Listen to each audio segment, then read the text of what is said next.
And as I was getting ready to do a show for them, I looked at the kids, I seen how sick they looked.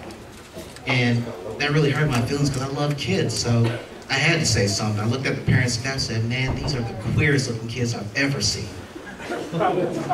Everybody got up and started booing me, and I'm like, look at him, especially that one, he's the queerest looking one. The kid's father hopped up and said, I knew it! I knew he's a little fairy. Hodgkin's little fun with my ass. Growing up, I had like a pretty normal childhood. My house was pretty average. It was kind of like the Brady Bunch. Yeah, my dad died of AIDS too. And like so many of you, we didn't know that my brother and my mother were fucking until the late 90s.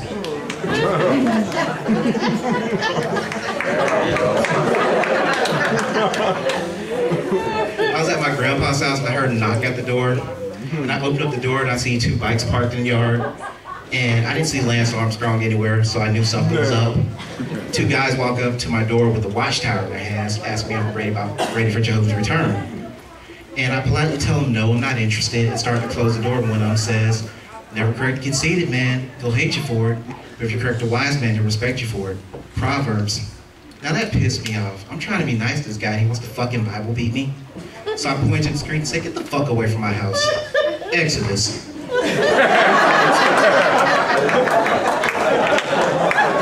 got a slick mouth. I mean, I say what I think and damn the consequences. Case in point, I was at this club in New York called Karma, and I was partying with my boys when it came time for the place to close up. We went outside, and there was these 2 gay guys making out, and my friends were looking at these guys all grossed out. So I looked at the 2 guys and I said out loud, oh, what a sweet way to go to hell. What, there's nothing wrong with being gay. I got plenty of friends going to hell.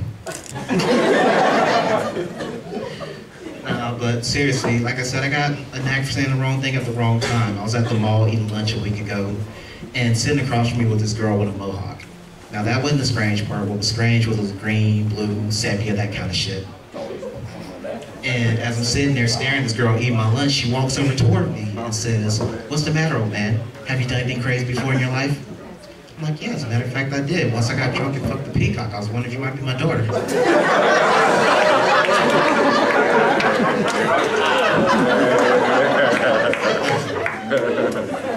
I watch a lot of TV, but when I watch TV, it's just cartoons usually. But looking back at some of the cartoons that I used to watch and the cartoons now, they were both a little fucked up. Take Looney Tunes, for example. Bugs Bunny was a cross-dressing rabbit that went around kissing other guys. And Stinker, no, you're a flamer. Then there's Dudley Do-Right. He couldn't catch a break. He was into the girl and she was into the goddamn horse. You got bestiality on one hand, cross-dressing on the other. Sounds like my vacation in Mexico all over again.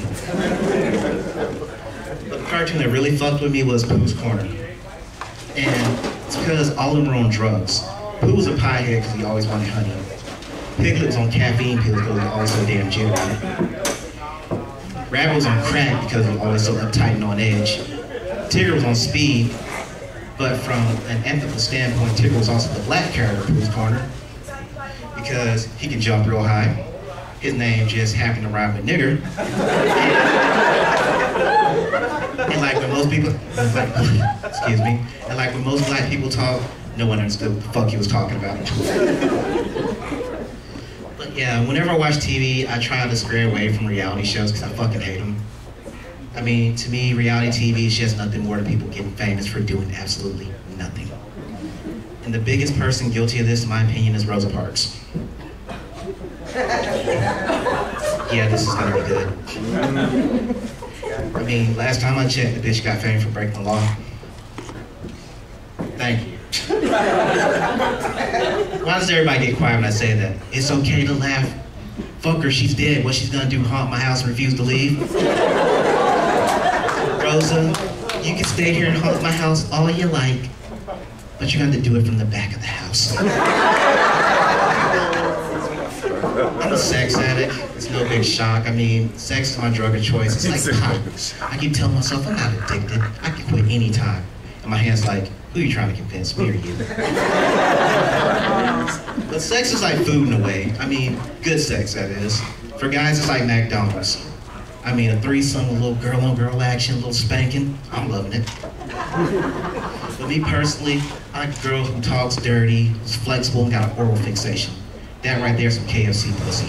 So S-O-G-O-O-D good.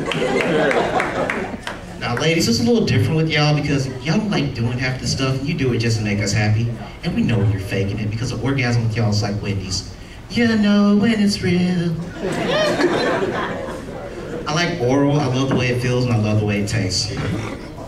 Oh yes, Miss Appleby, I love eating good in your neighborhood. But eating pussy's like Subway. I mean, if you're gonna eat fresh. Good advice. But usually I date more sluttier girls who've been around the block a few times, so when it comes to eating fresh with them, it's more like a garbage burger regardless. But it's something there for everybody. Anyway, that's my time. I'm Kjohnson. Thank you.